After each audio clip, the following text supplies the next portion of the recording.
हर एक इंसान जो अपने ऊपर काम कर रहा है, अपनी पर्सनैलिटी के ऊपर, अपनी फिजिक के ऊपर, अपने लुक के ऊपर, इवन साइकोलॉजी, सिडक्शन, मैनिपुलेशन, इन सारी चीज़ों को सीख रहा है इसलिए ताकि वो लॉन्ग टर्म पे एक चीज़ को पा सके, दैट इज सेक्स। देखो, इस जो मॉडर्न वर्ल्ड में मैन हैं वो इतने ज़्यादा चीप बन चुके हैं कि वो वैलिडेशन, अटेंशन पाने के चक्कर में गिरी से गिरी हरकतें कर रहे हैं। That's why they are fucking cheap. और यही कहीं ना कहीं रीज़न है जो बॉय हैं, मैन हैं, सेक्स को कभी इंजॉय कर ही नहीं पा रहे हैं। देखो, रिसर्च में ये पाया गया है कि जो वर्जिन मेल की पॉपुलेशन है वो हर दिन 1% से बढ़ती ही जा रही है। इवन इन 90s में जो सेक्सुअली एडल्ट मैन थे उनकी पॉपुलेशन करीब 55% थी, जो अब घट के हो चुकी है 37%। यानी कि बहुत बड़ा डिक्रीमेंट यहाँ पे देखने को मिला है।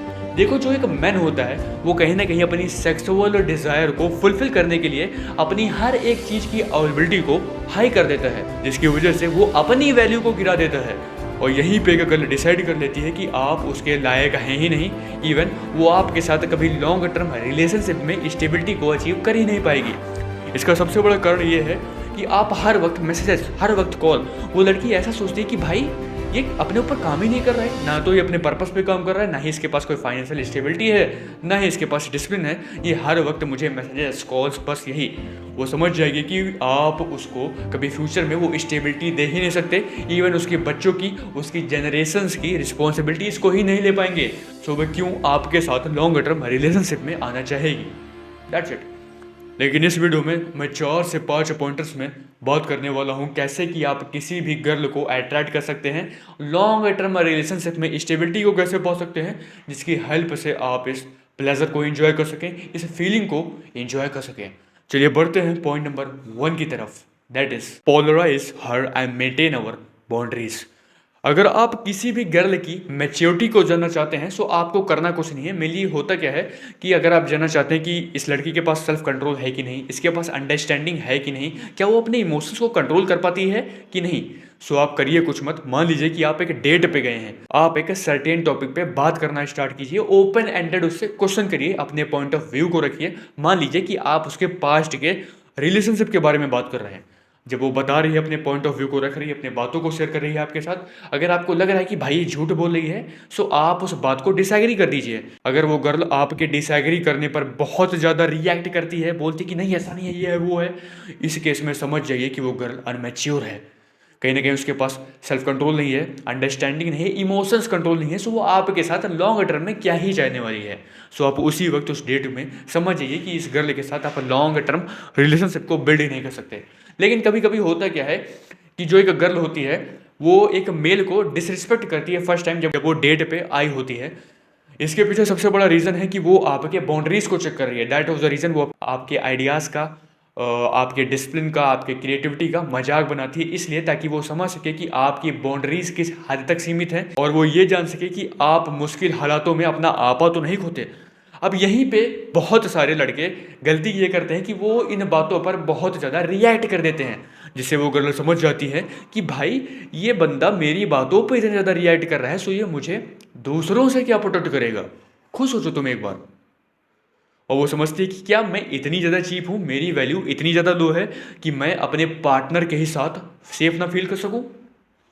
वो गर्ल कहीं ना कहीं चीटिंग, ब्रेकअप्स के थॉट अपने माइंड में डेवलप करना स्टार्ट कर देती है, क्योंकि वो आपके साथ लॉन्ग टर्म रिलेशनशिप में आएगी ही नहीं। लेकिन आपको करना क्या है, as a man, as a conscious person, आप क्या करिए, उसकी बातों को सुनिए, सुनिए, अपनी बाउंड्रीज को पढ़िए। जब भी वो कुछ ऐसा बोल रही है, आपको डिसरिस्पेक्ट कर रही है, आप उसे समझाइए कि ऐसा नहीं होता है, ऐसे होता है। आप यहाँ पे कर क्या रहे हैं कि आप अपनी बाउंड्रीज को बढ़ा रहे हैं। और यहाँ पे क्या होता है कि जो एक गर्ल होती है बाउंड्रीज के अराउंड बहुत ज़्यादा सेफ फील करती है। सो आपको फर्स्ट डेट में करना कुछ नहीं है। जब भी कोई गर्ल आपको डिसरिस्पेक्ट करे, आप शांति से उसे सुनिए, उसे समझाइए, अपनी बाउंड्रीज को बढ़ाइए। कहीं ना कहीं वो गर्ल समझ जाएगी कि आप लॉन्ग टर्म रिलेशनशिप के लायक हैं, कहीं ना कहीं आप उसके पार्टनर बन सकते हैं। तो चलिए बढ़ते हैं पॉइंट नंबर 2 की तरफ। Point number 2, that is make your self understandable for her अधिकतर लोग जब किसी लड़की से बात करते हैं या फिर जब किसी लड़की को डेट करते हैं तो उसमें करते क्या है कि वो बस अपने ही बारे में बातें करते रहते हैं कि मेरा ये करियर है, मैं ये कर रहा हूँ, मैं इस पे काम कर रहा हूँ, बस मैं। लेकिन ये उनकी सबसे बड़ी गलती है। देखो, जो एक लड़की है वो ऐसे मैन को, ऐसे बॉय को प्रेफर करती है जो उसकी बातों को बहुत अच्छे से सुनता है, जिसके पास एक अच्छी लिसनिंग स्किल है, जो कहीं ना कहीं उसके इमोशंस को समझता है।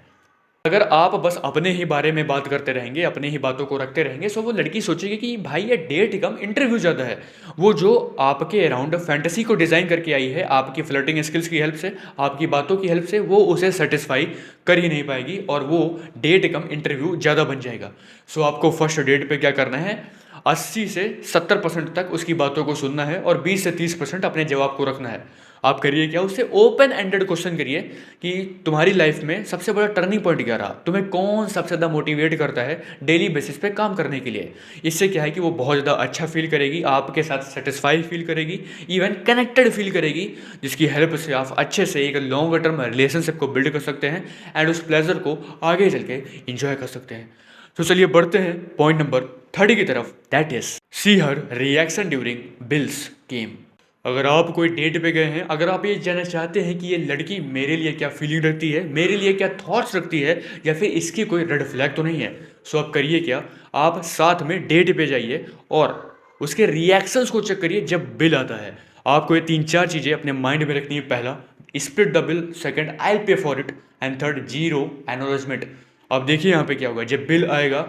सो जो पहला ऑप्शन है that is split the bill, अगर वो ऐसा बोलती है तुमने ही तो मुझे डेट पे बुलाया था, मैं क्यों बिल पे करूँ, सो समझ जाइए ये कहीं ना कहीं एक रेड फ्लैग का साइन होता है। इसके बारे में मैं आगे बात करूंगी। Second one, I will pay for it, यानी कि अगर वो ऐसा बोलती है कि तुम दिक्कत मत लो मैं पे कर दूंगी, ये कहीं ना कहीं ग्रीन फ्लैग का साइन होता है। इसके बारे में मैं अभी आगे बात करूंगा। And third one that is very dangerous, zero acknowledgement. Third one that is zero acknowledgement, अगर वो बिल्कुल भी रिएक्शन ही नहीं देती है जब बिल कम आता है, समझ जाइए बहुत बड़ा डेंजरस साइन है। कहीं ना कहीं ये जो दो रेड फ्लैग के साइन है that is zero acknowledgement and split the bill, उसका बिल्कुल भी रिएक्ट ना करना या फिर उसका मना कर देना कि तुम बिल पे करो, मैं क्यों पे करूं, तुमने ही तो मुझे डेट पे बुलाया था। तो समझ जाइए कि आपके टाइम की कोई वैल्यू ही नहीं करती है, आपके पर्पस के भी कोई वैल्यू ही नहीं करती है, यानी कि वो गर्ल आपके साथ कभी लॉन्ग टर्म रिलेशनशिप को बिल्ड ही नहीं कर सकती। तो समझ जाइए कि आप उस डिजायर को, उस प्लेजर को इंजॉय ही नहीं कर पाएंगे। चलिए बढ़ते हैं पॉइंट नंबर 4 की तरफ, that is remember this precaution while you with other girls. जब भी आप किसी दूसरी लड़कियों के साथ हैं, सो आपको उस लड़की को ऐसा दिखाना है कि मैं तुम्हारे लिए बहुत ज़्यादा लॉयल हूँ, मैं ऐसा कोई मेरे अंदर थॉट नहीं कि मैं तुम्हें चीट कर रहा हूँ, नो मैटर। जब आप उसे ऐसा शो करते हैं कि मैं तुम्हारे साथ ट्रू रिलेशनशिप में हूँ, मैं सिर्फ तुमसे प्यार करता हूँ, तुम्हारे लिए लॉयल हूँ, सो वो गर्ल कहीं ना कहीं बहुत ज़्यादा सेटिस्फाई होती है आपसे, इवन वो काफ़ी ज़्यादा सेफ फील करती है। आप उस प्लेजर को आगे चल के इंजॉय कर सकते हैं जो आप चाहते हैं।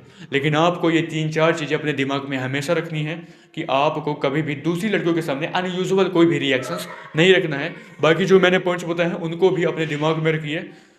सो मिलते हैं नेक्स्ट वीडियो में। अगर आपको लगता है कि भाई किसी टॉपिक पे वीडियो आना चाहिए, सो सजेस्ट मी, मैं उससे बनाने की कोशिश करूँगा।